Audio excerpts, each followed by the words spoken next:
देखा इस वीडियो में जो आपके सीटेट के एग्जाम में पर्यावरण अध्ययन के जो 30 क्वेश्चन आते हैं, ठीक है, यानी कि इन्वॉल्व स्टडीज़ के जो 30 क्वेश्चन आते हैं उनके जो रिवीजन मैं आपको करा रहा हूँ, ठीक है। और अगर आपको मेरी वीडियो अच्छी लगी तो मेरे चैनल को सब्सक्राइब जरूर कीजिएगा, ठीक है। देखिए इसमें फर्स्ट क्वेश्चन है कि वाष्पन के कारण शीतलन की प्रक्रिया तब धीमी होती है जब वायुमंडल के संपर्क में आने वाले जल के पृष्ठ का क्षेत्रफल, तो इसका आंसर आपका सी हो जाएगा कि जब वायुमंडल के संपर्क में आने वाले जल के पृष्ठ का क्षेत्रफल घटता है और वायु के बहने की चाल कम होती है, ठीक है। ऐसा क्यों होता है? क्योंकि वाष्पीकरण क्या होती है? क्योंकि वाष्पीकरण एक ऐसी प्रक्रिया होती है जिसमें द्रव उबलने की तुलना में कम तापमान पर ही जो है वो वाष्प में परिवर्तित हो जाता है, ठीक है। यानी कि वाष्पीकरण प्रक्रिया में द्रव उबलने की तुलना में ही कम तापमान पर ही जो है वो वाष्पीकरण करके यानी कि वाष्प में परिवर्तित हो जाता है। ये ऐसा क्यों होता है? क्योंकि द्रव की सतह के क्षेत्रफल में वृद्धि के कारण, जब द्रव के सतह के क्षेत्रफल में वृद्धि के कारण क्या होती है, वाष्पीकरण की दर जो है वो बढ़ जाती है, ठीक है। और ऐसा इसलिए होता है क्योंकि वायु में जल के पृष्ठ की अधिक संपर्क में आने के कारण ऐसा हो जाता है, ठीक है। तो इसलिए आपका क्वेश्चन था कि वाष्पन के कारण शीतलन की प्रक्रिया जब धीमी होती है जब वायुमंडल के संपर्क में आने वाले जल के पृष्ठ का क्षेत्रफल क्या होता है, तो जल के पृष्ठ का क्षेत्रफल तो घटता है और वायु के बहने की चाल कम होती है। तो आपका आंसर सी हो जाएगा।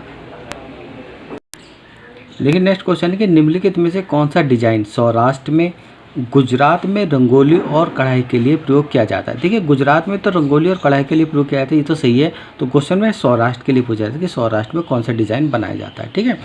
तो सौराष्ट्र में जो डिज़ाइन बनाया जाता है वो आपका नागफूगन बनाया जाता है, ठीक है। और देखिएगा ये चौकपूर्णा आपके उत्तर प्रदेश में बनाया जाता है, मंदाना आपके राजस्थान में बनाया जाता है, और आर्यभट्ट जो आपका बिहार में ये डिज़ाइन बनाए जाते हैं, ठीक है। तो क्वेश्चन में क्या पूछा? सौराष्ट्र के लिए पूछा गया, तो सौराष्ट्र में आपका आंसर बी हो जाएगा कि नागफूगन जो है वो सौराष्ट्र में बनाया जाता है। तो आंसर आपका क्या हो जाएगा? बी हो जाएगा। देखिए नेक्स्ट क्वेश्चन है कि खाद के विषय में निम्नलिखित में से कौन सा विकल्प सत्य है, ठीक है। तो इसमें सबसे पहले दिया है कि यह मृदा की जल धारण क्षमता में वृद्धि करता है। ये आपका कथन सही है कि खाद जो है मृदा की जल धारण क्षमता में वृद्धि करता है, ये सही है आपका, ठीक है। बी देखिएगा कि खाद यानी कि यह गैसों का विनिमय रोकने के लिए मृदा को आरंधिक बनाता है, ये ऑप्शन आपका गलत है। यानी खाद जो गैसों के विनिमय रोकने के लिए मृदा को आरंधी नहीं बनाता, ये गलत है आपका। सी देखिएगा कि यह मित्र जीवाणु की संख्या में वृद्धि करता है, यानी खाद मित्र जीवाणु की संख्या में वृद्धि करता है, ये भी आपका सही है, ठीक है। डी देखिएगा कि यह मृदा की संरचना को बेहतर बनाता है, यानी कि सही भी सही है कि खाद जो मृदा की संरचना को बेहतर बनाता है, ठीक है। तो आपका जो आंसर हो जाएगा वो आंसर हो जाएगा सी हो जाएगा, यानी कि ए, सी और डी। यानी कि खाद जो है मृदा की जल धारण क्षमता में वृद्धि करता है, यह मित्र जीवाणु की संख्या में भी वृद्धि करता है, और यह मृदा की संरचना को बेहतर बनाता है, ठीक है। तो आपका आंसर सी हो जाएगा। देखिए नेक्स्ट क्वेश्चन है कि निम्नलिखित इसमें से भारत के संघ शासित प्रदेशों का युगल चुनिए, ठीक है। तो भारत में जो है देखिए भारत में कुल जो 28 तो राज्य हैं और 8 जो है केंद्र शासित प्रदेश हैं, ठीक है। अब 8 आपके केंद्र शासित प्रदेश कौन से होते हैं? दिल्ली है जिसकी राजधानी नई दिल्ली है, लद्दाख है जिसकी राजधानी लेह है, जम्मू कश्मीर जिसकी राजधानी श्रीनगर है, चंडीगढ़ जिसकी राजधानी चंडीगढ़ है, और पांडिचेरी की राजधानी पांडिचेरी है, लक्षद्वीप की जो राजधानी है वो कवरत्ती है, और इसके बाद अंडमान और निकोबार द्वीप समूह उसकी राजधानी जो है आपका पोर्ट ब्लेयर है, और दादर नगर हवेली और दमन द्वीप इनकी राजधानी जो दमन है, ठीक है। तो क्वेश्चन में पूछा गया था निम्नलिखित में से भारत के संघ शासित प्रदेशों का युगल चुनिए, ठीक है। तो इसका आंसर आपका ए है, जम्मू और कश्मीर और अंडमान और निकोबार द्वीप समूह, ये आपके केंद्र शासित प्रदेशों के युगल सही हैं, ठीक है। तो आंसर आपका ए हो जाएगा। नेक्स्ट क्वेश्चन है कि ध्रुव कोहरे के विषय में निम्नलिखित में से कौन से विकल्प सत्य हैं, ठीक है। तो देखिए पहले विकल्प दिया है प्राय सर्दियों में बनते हैं, जी ध्रुव कोहरे प्राय सर्दियों में बनते हैं, ठीक है।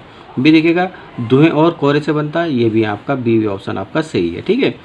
सी है ओजोन का अपक्षय होता है, ये आपका ऑप्शन गलत है, ठीक है। डी देख लीजिएगा कि दमा एवं खांसी उत्पन्न करता है, ठीक है, ये भी सही है, ठीक है। यानी कि धूम कोहरे के विषय में प्राय सर्दियों में बनते हैं, ये भी सही है। धुएं और कोहरे से बनते हैं, ये भी सही है। और दमा एवं खांसी से उत्पन्न होता है, ठीक है। यानी कि धूम कोहरे से दमा एवं खांसी उत्पन्न होते हैं, ये भी आपका सही है। यानी कि ए बी डी सही है, आपका ऑप्शन सी हो जाएगा ठीक है, आपका आंसर सी सही हो जाएगा।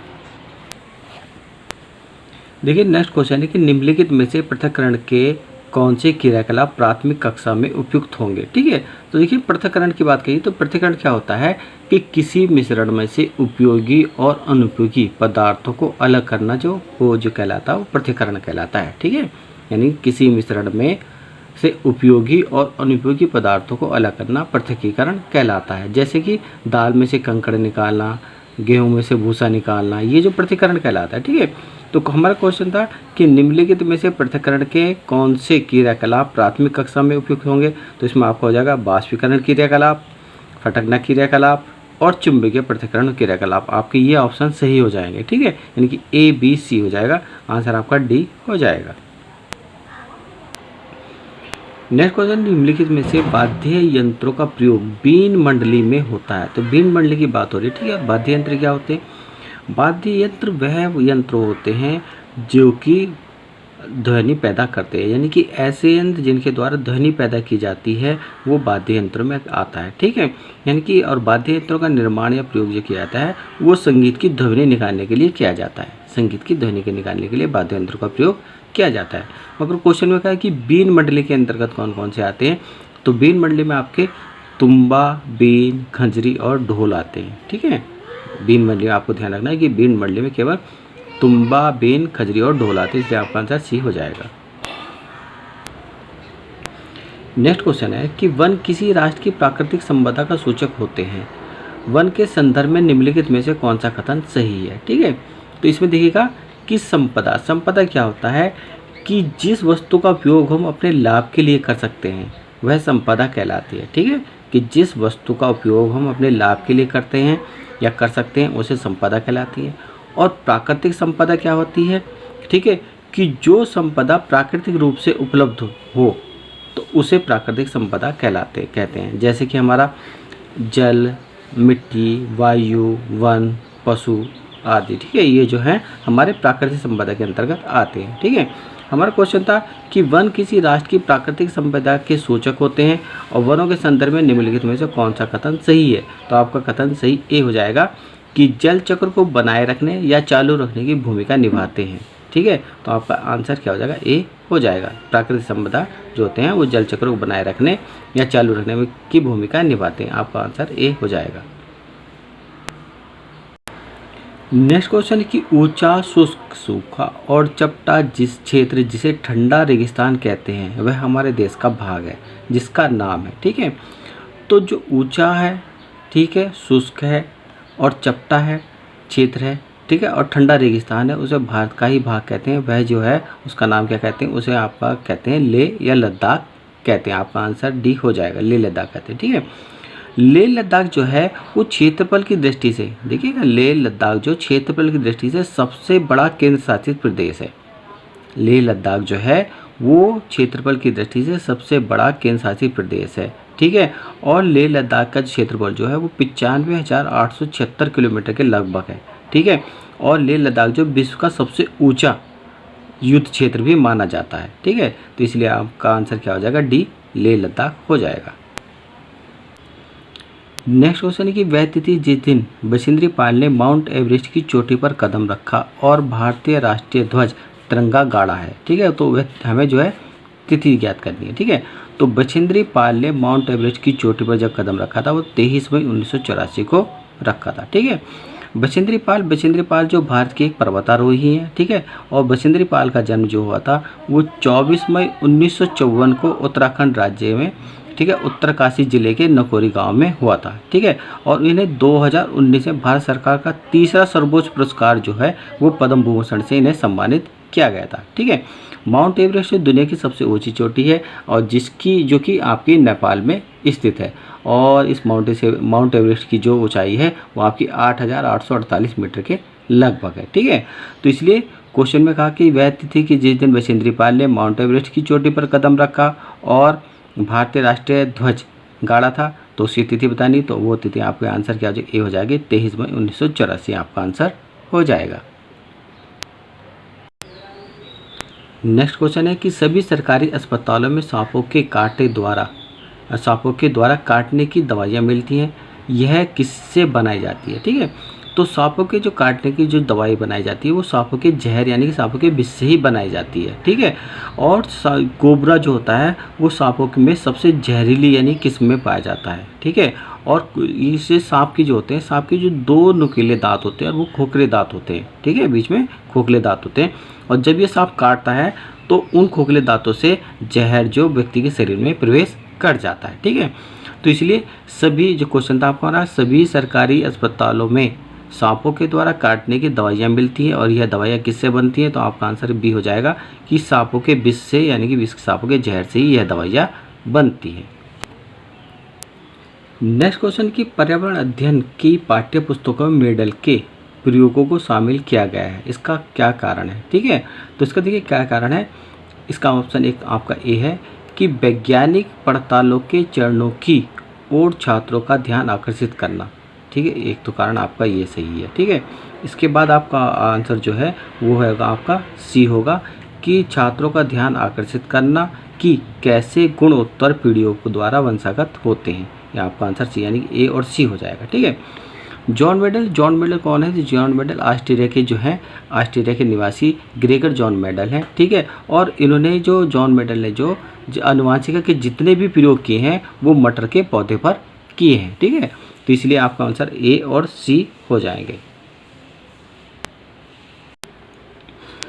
नेक्स्ट क्वेश्चन है कि नाजली को गुड़ खाना पसंद है। दोपहर में जब उसकी मम्मी सो रही थी तो नाजली रसोई में गई और उसने मम्मी द्वारा छुपाई गई गुड़ की बर्नी खोज ली। यह सीखने के निम्नलिखित प्रकारों में से कौन सा एक उदाहरण है, ठीक है। तो नाजली ने गुड़ खोजने की क्या क्या क्रिया की है, कार्य किया है, ठीक है। तो ये जो आपका आंसर हो जाएगा वो आपका बी यानी कि क्रिया प्रस्तुत अनुबंधन और डी यांत्रिक अधिगम के अंतर्गत आता है, ठीक है। यानी कि आंसर आपका सी हो जाएगा, बी और डी हो जाएगा। क्रिया प्रस्तुत का सिद्धांत जो दिया था वो आपके अमेरिकी मनोवैज्ञानिक या व्यवहारवादी जो थे वो आपके BF स्कैनर ने दिया था, ठीक है। क्रिया प्रस्तुत का सिद्धांत BF स्कैनर ने दिया था। तो नेक्स्ट क्वेश्चन है निम्नलिखित में से कौन सा कथन सतत और समग्र मूल्यांकन अवधारणा के सतत पद से संबंधित है, ठीक है। तो सतत एवं समग्र मूल्यांकन अवधारणा क्या होती है कि सतत एवं समग्र मूल्यांकन अवधारणा होती है कि इस अवधारणा के आधार पर जो है बच्चों के सभी विकास के पहलुओं का मूल्यांकन किया जाता है, ठीक है। बच्चों के विकास के सभी पहलुओं का मूल्यांकन किया जाता है। इसमें बालक के संज्ञानात्मक विकास, मनोवैज्ञानिक विकास, भावात्मक विकास यानी कि सभी विकास को जो है सुनिश्चित किया जाता है, किसमें, सतत और समग्र मूल्यांकन अवधारणा के में किया जाता है, ठीक है। तो क्वेश्चन था कि निम्नलिखित में से कौन से कथन सतत और समग्र मूल्यांकन अवधारणा के सतत पद से संबंधित है। तो इसका आंसर आपका हो जाएगा ए हो जाएगा। तो कि वृद्धि और विकास के अभिज्ञात पक्षों का आवधिक मूल्यांकन करना, ठीक है। और इसके बाद आपका आंसर हो जाएगा सी हो जाएगा कि अधिगम अंतरालों का निदान और उपचारात्मक उपाय का प्रावधान करना, ठीक है। ए और सी आपका आंसर हो जाएगा यानी कि डी आपके आंसर हो जाएगा। नेक्स्ट क्वेश्चन की पर्यावरण अध्ययन, पर्यावरण का वह अध्ययन है जो संबंधित है हमारे पास पड़ोस से जिसमें हम रहते हैं। इसके अंतर्गत मूल विषय और उप विषय होते हैं। निम्नलिखित में से कौन से मुख्य विषय हैं, ठीक है। तो पर्यावरण अध्ययन में जो आपके मूल विषय जो होते हैं वो मूल विषय 6 होते हैं और उप विषय जो होते हैं 4 होते हैं।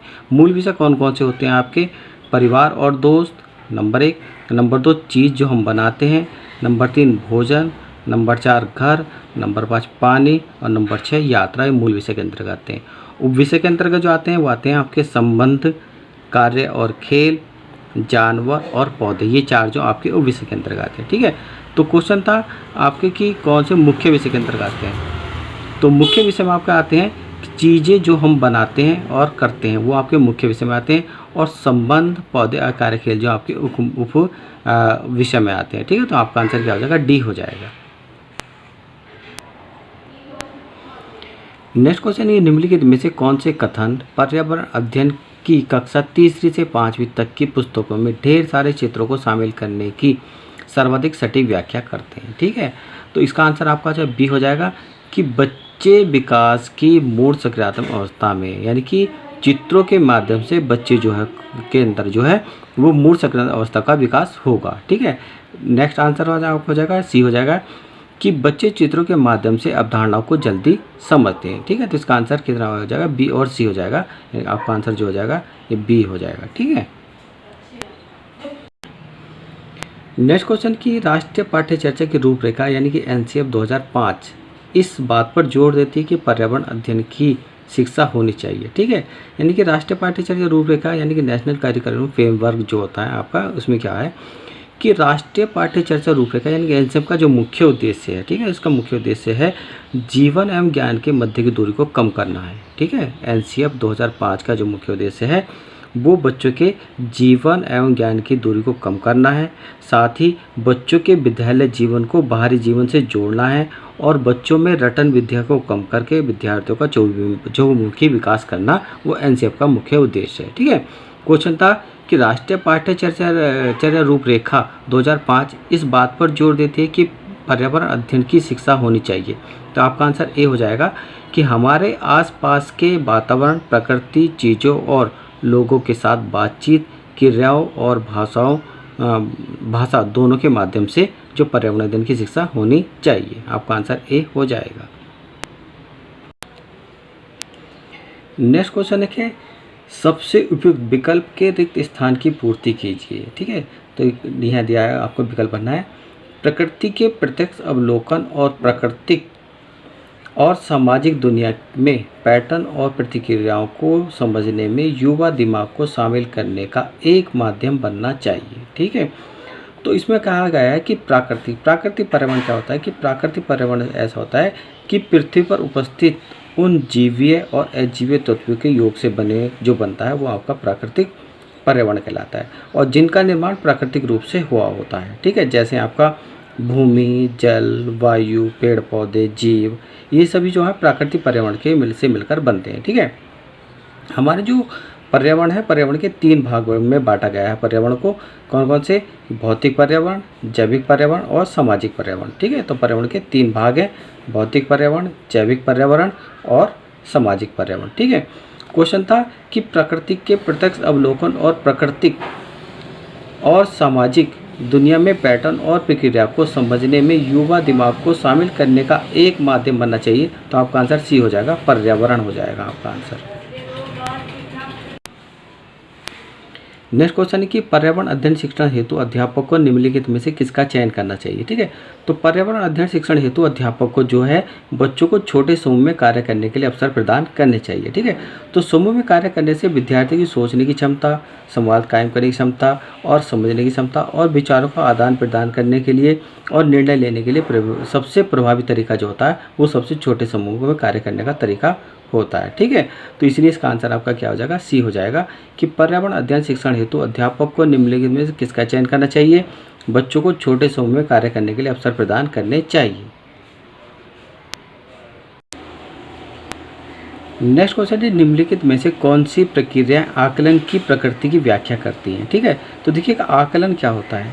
ठीक है, आकलन की प्रकृति जो होनी चाहिए वो मानवीयकृत होनी चाहिए, विद्यार्थी मित्रवत होनी चाहिए और उत्तरदायीपूर्ण होनी चाहिए और पारदर्शी होनी चाहिए। आकलन की प्रकृति जो होनी चाहिए। ठीक है, आकलन क्या है कि आकलन के द्वारा एक निश्चित समय अंतराल में विद्यार्थियों के अधिगम के स्तर का ज्ञान होता रहता है। ठीक है, और सतत एवं व्यापक मूल्यांकन जो भारत के स्कूलों में मूल्यांकन जो लागू नीति की गई है वो आपकी 2009 में लागू की गई थी। ठीक है, तो आपको क्वेश्चन था कि निम्नलिखित में से कौन सी प्रक्रिया आकलन की प्रकृति की व्याख्या करती हैं। तो संवेदात्मक, रचनात्मक और मूल्यांकन, ये तीनों ही आपकी प्रक्रिया जो आकलन की प्रकृति की व्याख्या करती हैं। तो आंसर आपका क्या हो जाएगा, ए हो जाएगा। नेक्स्ट क्वेश्चन है कि कक्षा 5 के विद्यार्थियों के लिए वंशानुक्रम आनुवंशिकता एक अमूर्त प्रत्यय है। एक पर्यावरण अध्ययन की शिक्षिका हिना अपने विद्यार्थियों में आनुवंशिकता की समझ पैदा करने के लिए का आयोजन करेगी। ठीक है, तो जो एक पर्यावरण अध्ययन की शिक्षा हिना अपने विद्यार्थियों को आनुवंशिकता समझ पैदा करने के लिए क्या करेगी, वो विभिन्न प्रकार के आनुवंशिकता संबंधी उदाहरण प्रस्तुत करेगी। ठीक है, जैसे बच्चों के यानी कि माता पिता के गुण जो है वो बच्चों में पाए जाते हैं। जैसे बच्चों की आंखों का रंग, बालों का रंग, व्यक्ति की लंबाइयाँ, ये सब माता पिता पर ही निर्भर करती हैं। ठीक है, और आनुवंशिकता के बारे में सर्वप्रथम सबसे पहले जो है ऑस्ट्रेलिया के निवासी ग्रेगर जॉन मेंडल ने दी थी, ठीक है। और जॉन मेंडल को ही जो आनुवंशिकता का पिता कहा जाता है। आनुवंशिक के संबंध में प्रयोग में सबसे पहले मेंडल ने जो एक मटर के पौधे का चुनाव किया था, ठीक है। तो इसलिए एक पर्यावरण अध्ययन की शिक्षिका हेना अपने विद्यार्थियों में आनुवंशिकता की समझ पैदा करने के लिए उदाहरणों का विश्लेषण का आयोजन करेगी। तो आपका आंसर क्या हो जाएगा? डी हो जाएगा।